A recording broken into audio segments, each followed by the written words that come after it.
Go to my second question right now on the issue of education, and this one goes to you, Speaker Tillis. As you know, Common Core education standards were created by state education chiefs, governors in 48 states. North Carolina adopted them, but the Governor McCrory, recently signed legislation that will result in replacing those standards with new ones.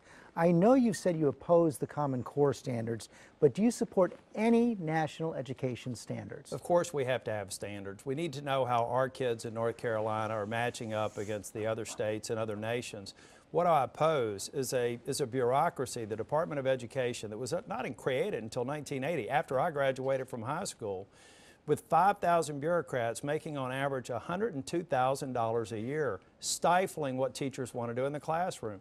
The problem with Common Core is that teachers were being more worried about how they meet up to the standards than what they really want to do, pursuing their passion, educating the kids.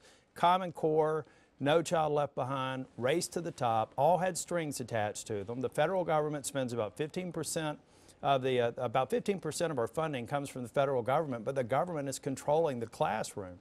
I want standards that make absolutely certain that our children are learning math and science and technology, engineering. But I also want to make sure that teachers feel like they're empowered to do what they have to do to educate these children. That's their passion. That's what they want to do, and they want government out of the way. Senator Hagan. George, once again, he did not answer your question. The Common Core was not put together by the Department of Education in Washington. It was put together by governors and by state, setting high expectations for students all across this country so that we could not only compete against one another within our states, but we would be more competitive on a global basis. But what Speaker Tillis has done, he's done tax cuts for the wealthy, and he has gutted our education system. He has cut $500 million from public education. And you know what that means, folks? That means fewer teachers in the classroom. That means larger classroom sizes. And that means outdated textbooks, if there's any textbooks at all. I can imagine the number of teachers that have told me, what textbooks? I was actually in Pinehurst recently. A third grader, a little girl from third grade, told me that she raises her hand every day in the classroom, and she's no longer called on because there's 32 students in her class. Speaker Tillis has gutted our education system. A lot of times tonight, you're going to hear Senator Hagan make that same claim, which has been proven false by fact checkers, by the News and Observer, by Washington media outlets. It's simply false. Since 2011, we're spending $1 billion more a year in education. This year, we provided an average 7% pay increase for teachers.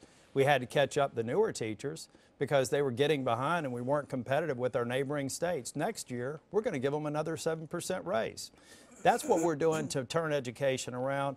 And the nonsense and the things that have been proven false really just distorts the argument that Senator Hagan's having. Senator Hagan needs to spend more time in North Carolina and understand the good things that we're doing for our teachers and our students. You get the last word on this issue. George, once again, Speaker Tillis is incorrect here. When we are now 48th in the nation, folks, on what we spend per pupil. So we might be spending more in education, but we have so many thousands more students, it's being diluted. And that 7% raise, I've talked to teachers, senior teachers who have been there 20 plus years, that are getting a 0.29% raise. He took away the longevity pay that's built in. Some teachers actually got an income cut. We need to do more for education because it is our entire future. Next question's on health care.